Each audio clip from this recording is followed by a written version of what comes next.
because it's the same human operating system we all have. I'm not special. I just know the Hmm. steps. And that's what I love about teaching sex techniques generally, especially orgasm techniques, because some people think, oh, I can't come that way, or I'm not wired that way, or I can't do that. Oh, that's malarkey. All it takes is someone teaching you the recipe.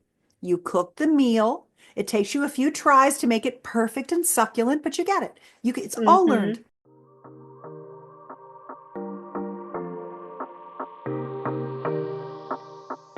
I'm Rachel, and you're listening to the Owning Your Sexual Self podcast.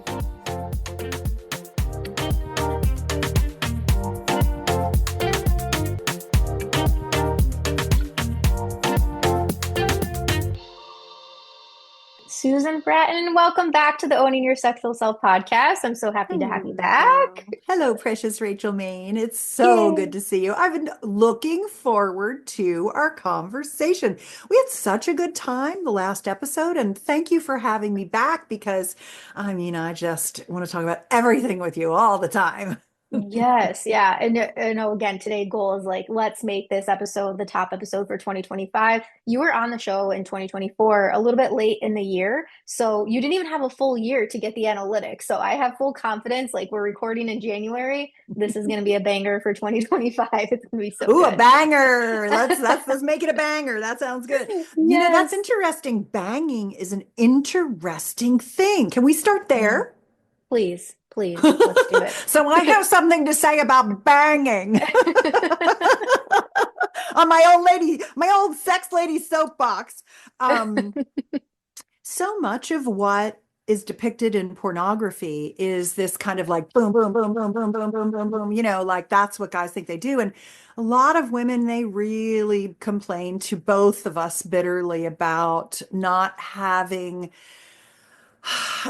you know, that's not necessarily what they want. And I can remember in my own kind of sexual maturation arc. And I didn't really start having good orgasms from intercourse until I was in my early 40s, where I made a concerted effort to try to have orgasms from intercourse. Once I learned that they were just something my body could learn how to do, not something I would do naturally or not. Everybody can do them.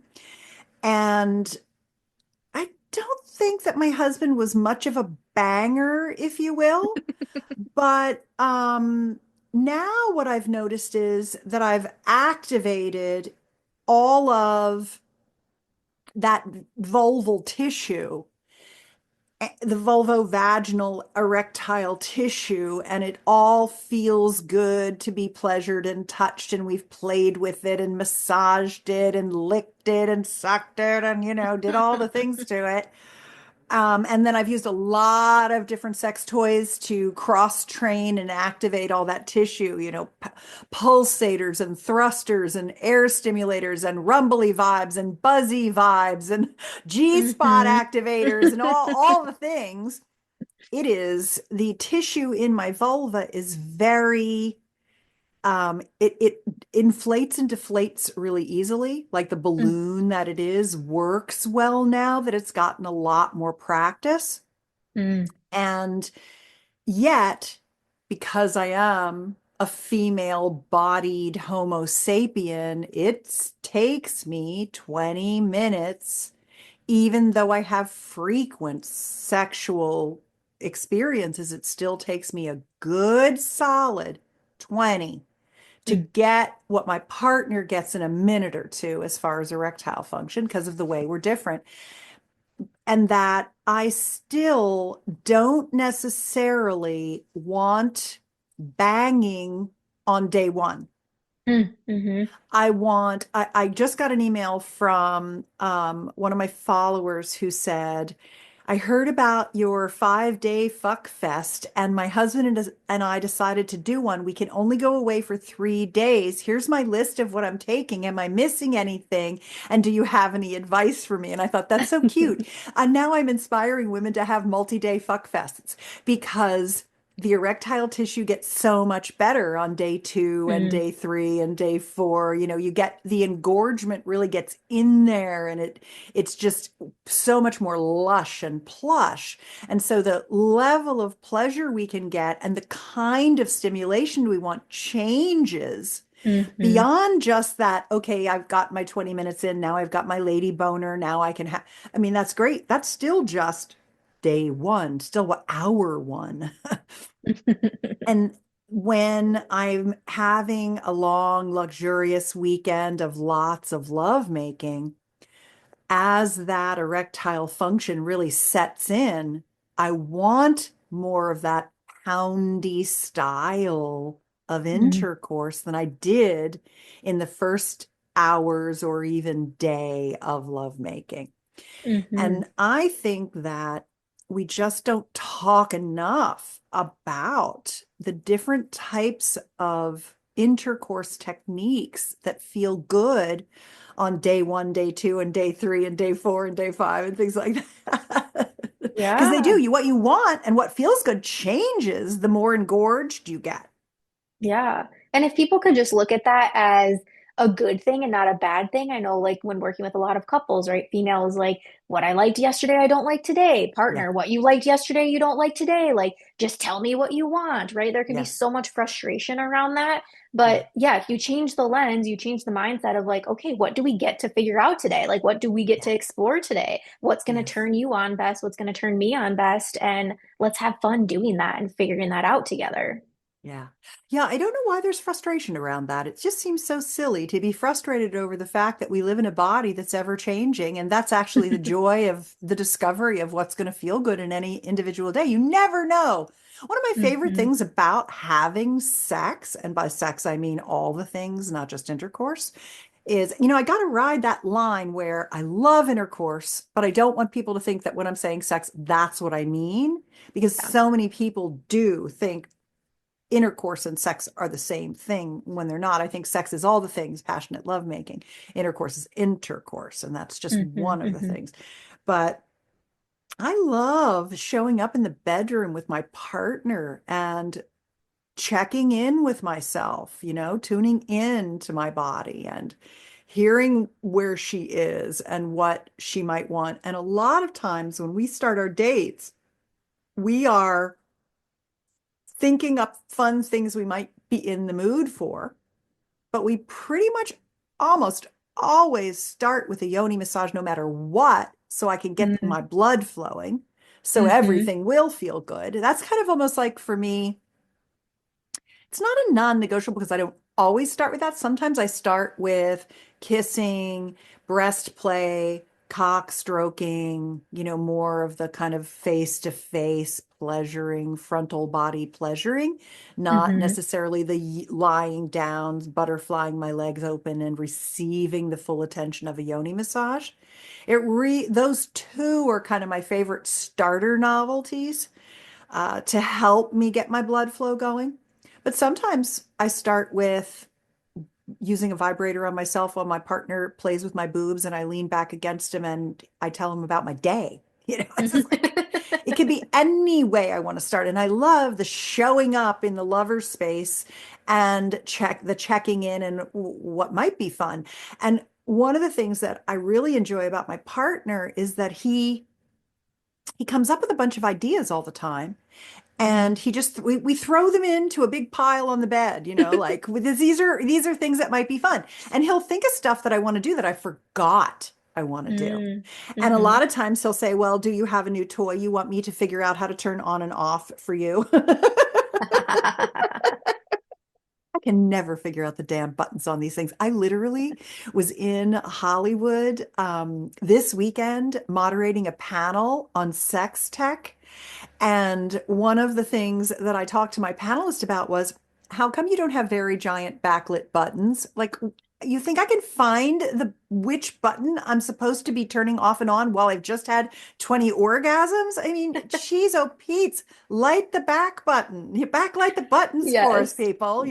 Yes. So I love the whole notion of showing up in curiosity about where you are mentally, emotionally, spiritually, everything, physically, all that Hmm. stuff. and then what might be fun. So you can at least start out with some, oh yeah, let's start there. Now what do I feel like? None of the Hmm. things you said 10 minutes ago. Now I want this thing. Yes, And being exactly. willing to be excited about the kismet of your body's desire and how Hmm. it never stops delivering possibility for you. Hmm. Yeah. And that I think that practice for women can be also so hard of like taking that moment to pause and answering that question for themselves of what do I want? I think oftentimes we go down the scope of like, well, I know I don't want this. I don't want you to do this. I don't touch me here. It's like all these no, no, no, no, no. And it's Yeah. like, okay, let's shy away from that and get to what do I want? What am I available for? What is going to feel good right now?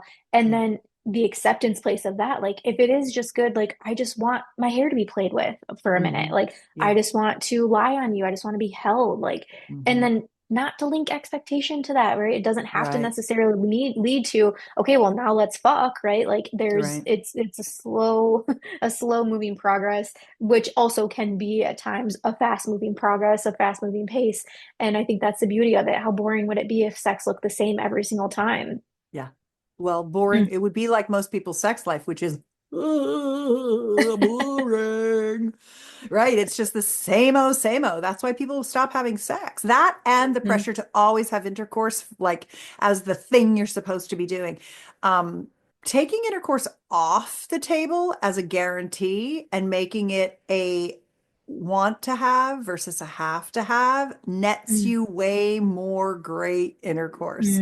You Mhm, end up having mhm. more intercourse when you take the pressure off. We women are not ready for all that pressure. Men and women have performance anxiety in different ways, and our performance anxiety is accepting a date, a lovemaking date with expectation of being penetrated before we're even turned on. Yeah. Yeah. And as you said, leads to so much pressure and often then shutdown, right? It's like, well, now I Yeah, don't want to engage at all because I'm now expected to have this dick in me, right? Essentially, like, and I just really don't want dick in me right now. I might in 20 minutes, but right now I don't. And so yeah, I'm just not going to do anything to avoid that conversation, avoid that rejection altogether. exactly. Yeah, Hmm. I really like waiting until my yoni is like, that's what I like to wait for her to do. I make her get me to that point before I give it to her. Yes. Yes. And for those that are not watching the podcast, just because Susan was just screaming so loud that Zoom like canceled her out. So if there was like a long silence, it was actually her screaming like, I need the dick now. Like I need this now. So if just in case you're not watching this on YouTube and you're only listening, that's where that long pause came from. Me screaming, pretending, giving my voice to my yoni, using my Yes. upper lips to speak for my nether lips. And she sometimes doesn't speak. She sometimes screams in desire and impatience for the dick. Yes. Yes. Yes. Yes. All right, so you are obviously a sex expert, like you the Yeah. sexpert, if you will. You Yep. speak all over the world, large platforms, like you know what the fuck you're doing. So Thank tell you, us Mama. what are some techniques? Like give us like some nitty-gritty stuff that listeners can be like, okay, this is I'm gonna go home and try this with my partner. Yeah.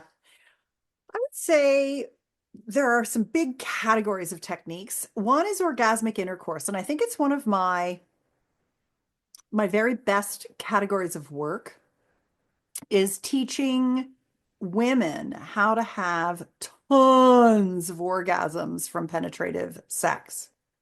Because mostly what we see is for men to look at, for men to masturbate to. And even movies show she's ready and they rip her clothes off and he plunges into her and she has an orgasm immediately, and then women think there's something wrong with them when that's actually just men own movie studios and they make soft porn for films, and then they make hard porn for porn sites, but it's all for male gaze and not Mm, what yonis want, what female bodies want. And men want to give us what we want, but if we've never seen it or heard about it, we just don't know what we're doing. And so that I think is one of the big areas. And then another big area that I think is really good is what I would consider in the category of dirty talk, but there's so many options to dirty talk that I think that would be really fun to explore as well. So I'll start wherever you want to start with both of those things. Or Yeah. something else that you're like, you know what I really want you to talk about is whatever, going down on a cock. Because I'm really good at having orgasms from giving blowjobs. And so sometimes people are like, tell us all about that. And I know we only have a small amount of time today and I can I always know. come back. But what do you want to hear about first? Or what would you like to focus on today? Yeah. Okay. So I know my listeners are like, tell us how to suck the dick, right? But definitely we need to have you back on because that I could spend an hour talking about blowjobs, giving Me and too. right and like the pleasure that that can bring the Yeah. giver. Um, Yes. Good. oh yeah, please let's put a pin in that because yes, yes, Okay. yes. And okay, so my mind is thinking, let's start with dirty talk because I think Okay. that's also like a great way of segueing into getting the best sex and Yeah. to exploring maybe some of the techniques that you're going to cover. So, Yeah. yeah, let's start there.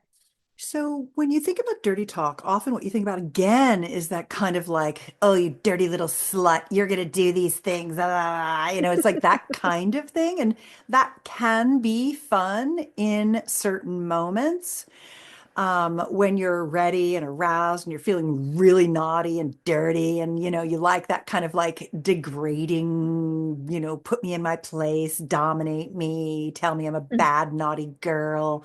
I like daddy energy as well, so like that's a good girl, oh yeah, do it like that, that's a good girl, don't stop till I tell you you can, like that kind of stuff is Hmm. fun, but it's big, it's a lot. Hmm. And it can feel very degrading if you're not emotionally safe or it's not the mood you're in or what have you. And so there are a lot of things that I think really help with the kind of heart connected, passionate love making experience that leads to this more surrendered, more switchy, some domination, some male female polarity, kind of stuff too. And the first one is saying what you see. I learned this from the deliberate orgasm practice. They called it obnosing. It has a nerdy term. As a lot of sex that I've learned comes from nerdy science people. I like the science of sex. I like to understand the underpinnings of sex. And obnosing is often done in the context of like giving a yoni massage, a pussy massage, or a lingam massage, a penis massage, or things like that, where you're just really looking at your partner, their body or their genitals, and especially their genitals, because we have a lot of genital shame that we Hmm. need to overcome from societal repression and lack of information about our genitals and lack of appreciation for how exquisite and beautiful they are. We look at them like there's something wrong with them or dirty or what have you, but it's not at all. They are extraordinary mechanisms of pleasure. And when a partner is giving you a pussy massage and they're saying, your pussy looks so pretty today to me. I love, in my case, I shave. I like it. I like it bare because I like the rubbing without the fur. Because I Hmm. get a lot of pussy massages and like a million hours of pussy massages. So uh, I like it when my partner says things like, your pussy looks beautiful. She's so pretty. I can't wait to get my hands on her. I'm warming up the oil now. I'm rubbing it across my hands. I'm got it nice and warm, and I'm going to just, cupping your pussy with my hands. And it feels so good. Your tissue looks so healthy. You smell delicious. It's literally making my mouth water to just look at your beautiful pussy. I'm so honored to get to put my hands on you. I notice that already I can see your clit swelling just a little bit. She's starting to peek out from under the hood. I'm stroking and I'm going across your mons just like you like. And here's that little spot where you always have like a little bit of pain. And I'm just going to stroke that and stroke that and stroke that for you. And I'm just going to let you really settle into that. And I'm just going to keep that stroking right on that spot. I know you love a lot of attention there. And I'm just going to give that to you. You tell me when you're ready for me to move on. But I'm going to tell you how much I love you as I'm working that tissue and how happy I am to be here with you and how precious you are to me and how proud I am of you. You've just been doing such a good job in your life, and I just love seeing you fly. It's so beautiful. Oh, you're good now? Okay, let me move on. And now I'm going to stroke your vestibular bulbs or your pussy lips or whatever you want to call them.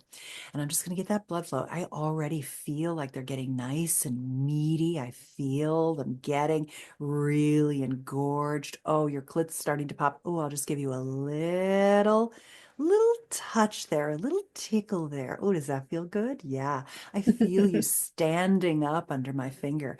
I'm going to give you the biggest clit boner you've had since you can remember. I can tell you're ready for it. You just relax. Now, you might not talk that quickly. I mean, we're on a podcast. It could be some Hmm. moments of silence punctuated with some of that.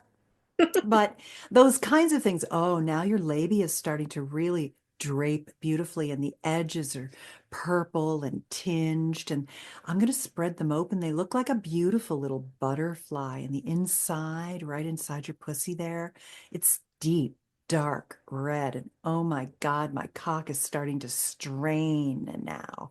It just wants to get in there so bad, but no pressure. I'm in no hurry, baby. Only whatever Hmm. you want.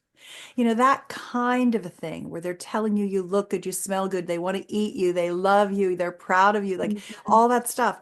What is helpful is encouragement and adoration and appreciation.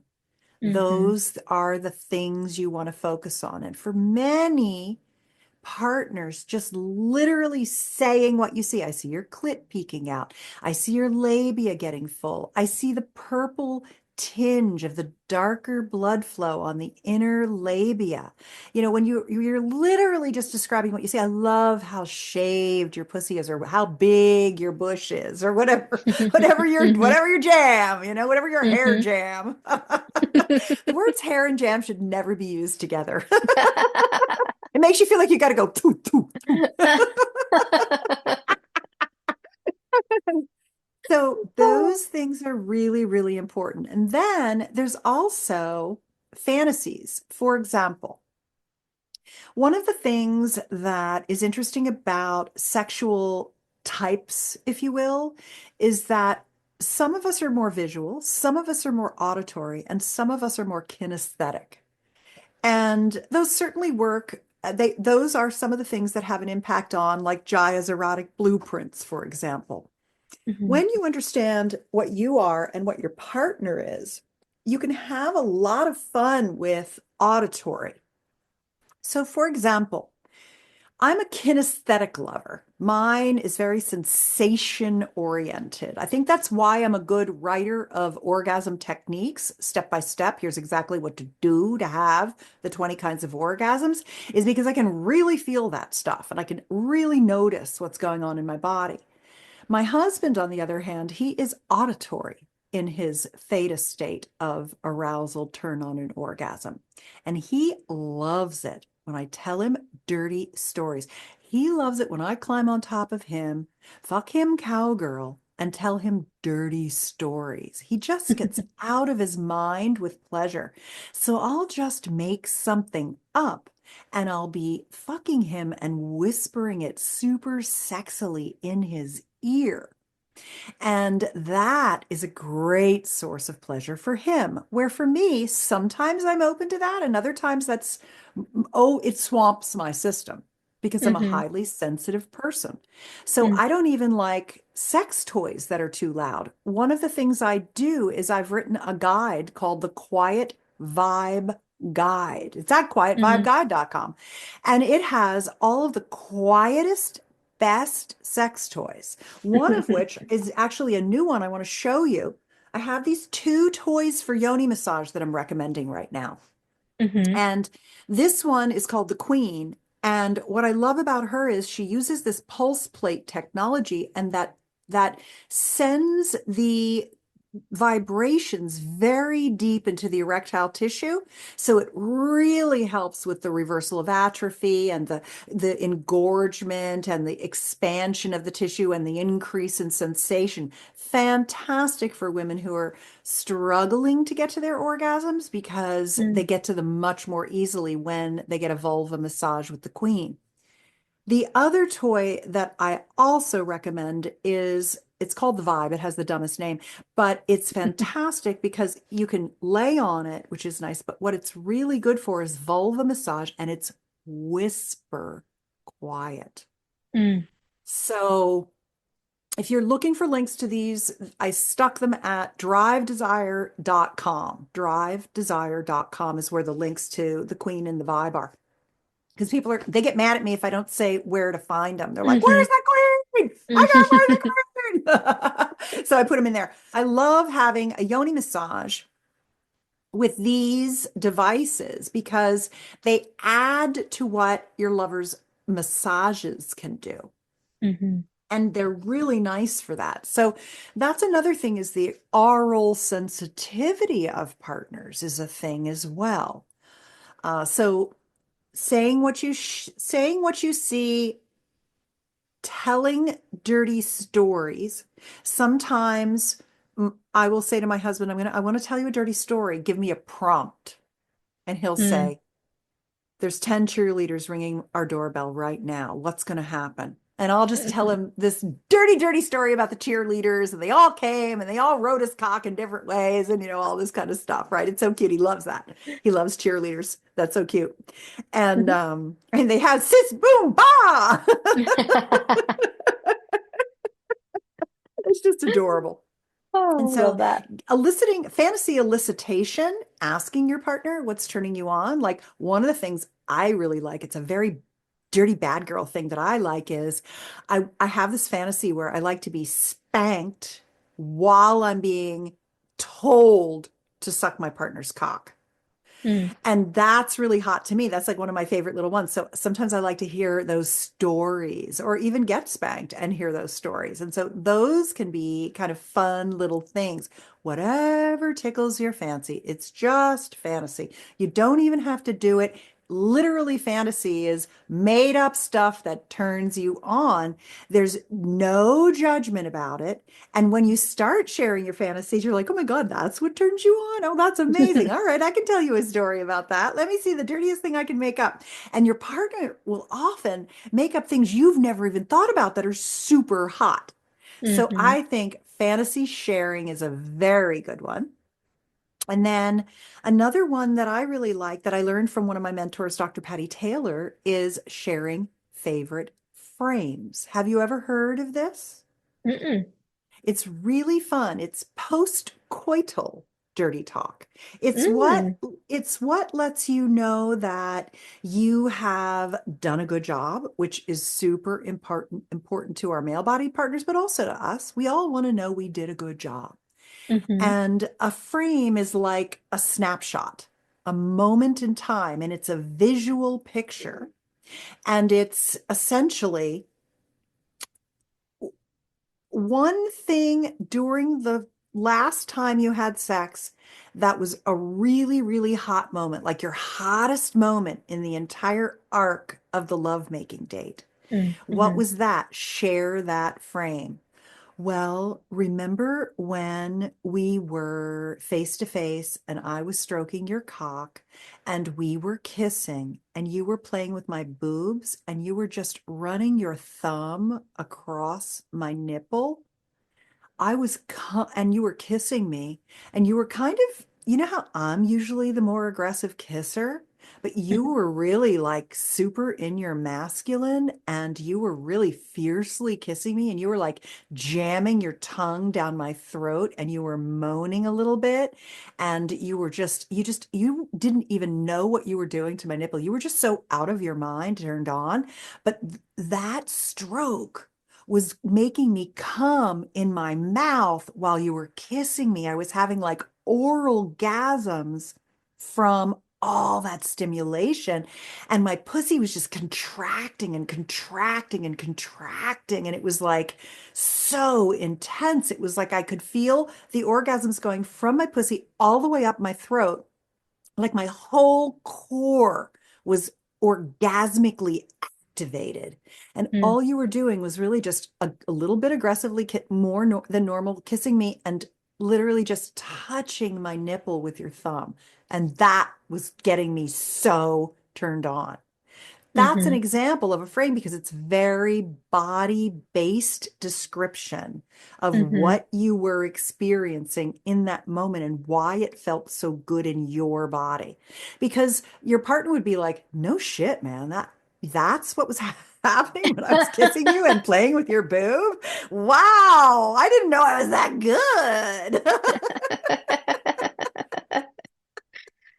And so Yeah. that's But an it, example of a sharing frame, sharing a favorite frame.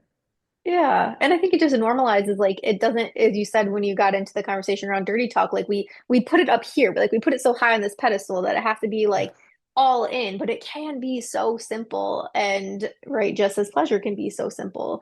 Some of these different things that you can try. And I think that this is also very beneficial for the person that has trouble sort of getting in tune and like remembering, but being a historian of their sex life, if you will, especially right if it's, I had sex yesterday, so if I go to my husband today, like tell me about yesterday, like what was your heightened moment, like what was, paint me the picture, right? Like it's easier to recall because it was just yesterday, hopefully. Mhm.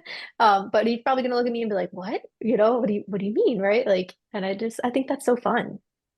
It really makes you feel like you become a more confident lover when you get the Hmm. feedback from your partner about what a good job you did for them and what they liked that you were doing. And then you begin to realize that it's not about pressing this button or turning this knob or this technique or doing the alphabet with your tip of your tongue or whatever the hell your techniques are. We'll get into some sex techniques. We're going to talk about intercourse techniques, which I think is really fun. But the thing that's great about it is that you realize that giving pleasure is practically effortless. It's not like he was doing anything. He was rubbing the pad of his thumb on the tip of my nipple so softly. You wouldn't even imagine that that could have been orgasmic for me. And it was making me come and come and come and come and come and come and Hmm. come just from doing that. It can be just the lightest of touch. And actually, as you become more sexually experienced and you get a wide variety of touch and sensation and you begin to add to your orgasmic ability and you can come from this path and that path and this path and that path and you just become more orgasmic in wildly different ways. Lots of things can make you come.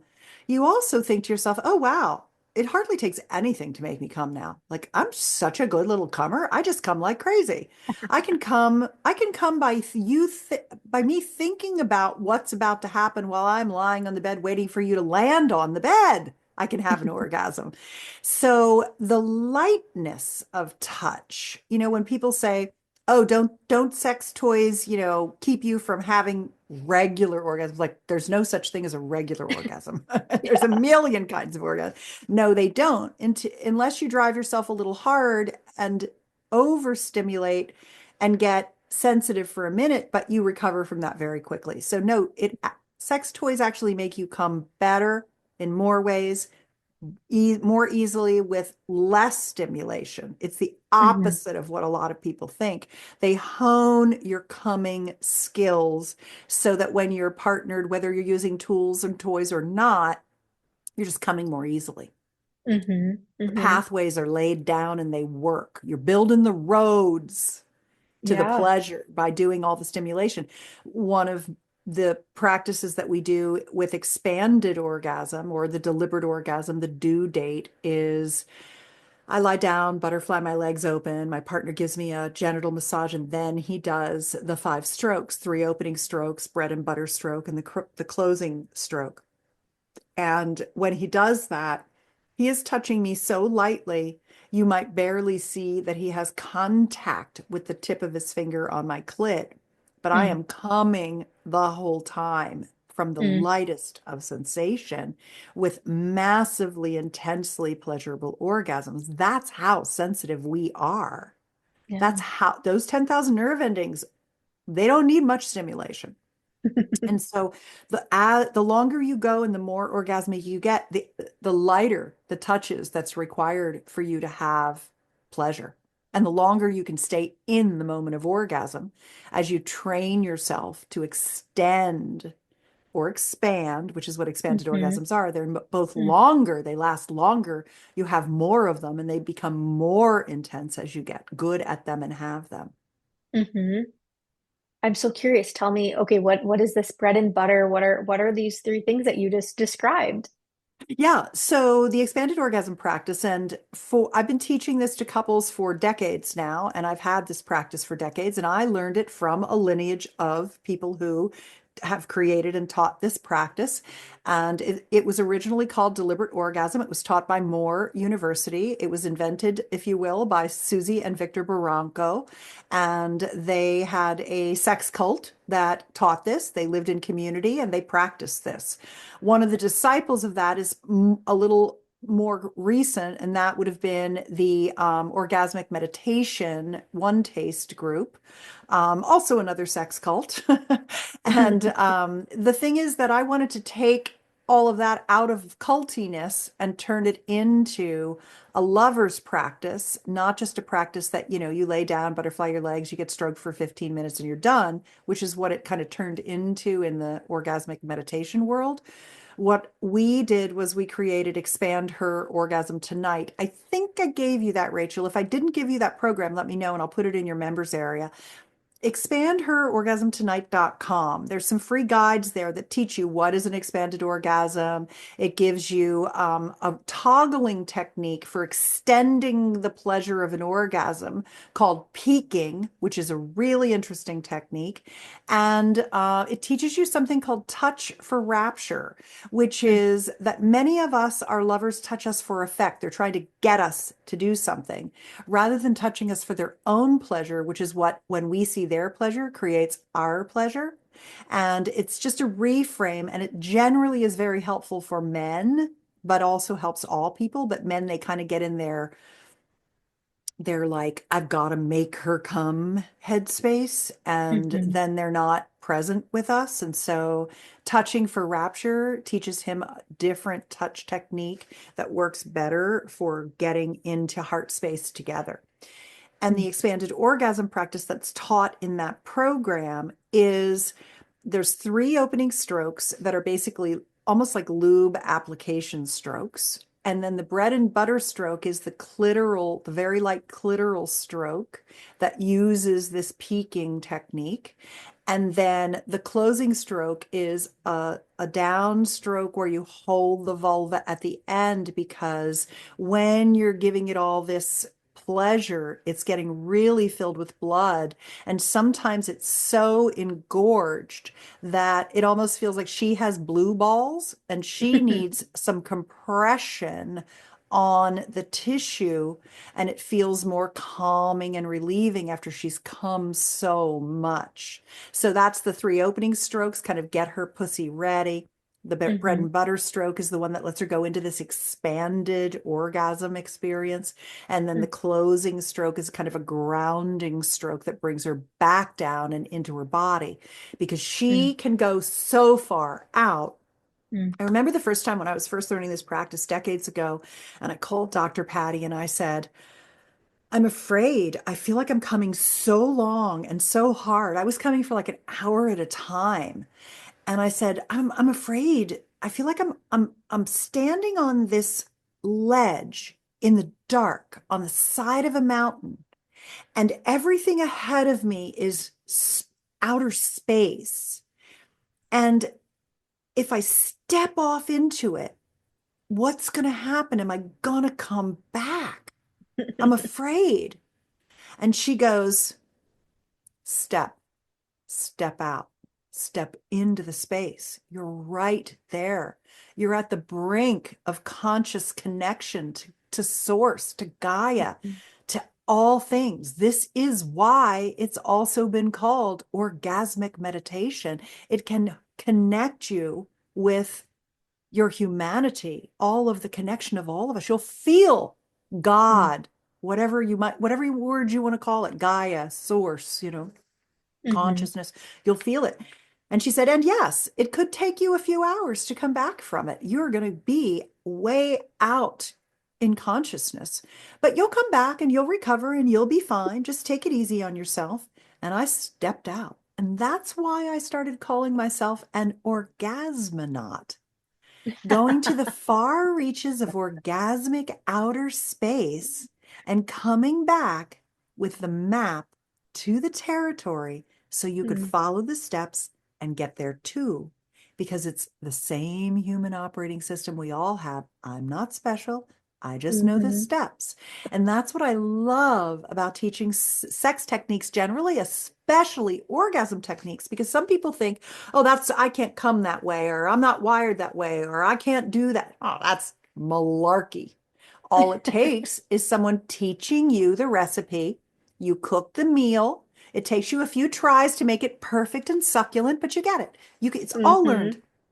And so Mm, that was the expanded orgasm practice. And I have taught thousands and thousands and thousands and thousands of couples through that program to have this incredible, ecstatic, orgasmic, co-created bliss together.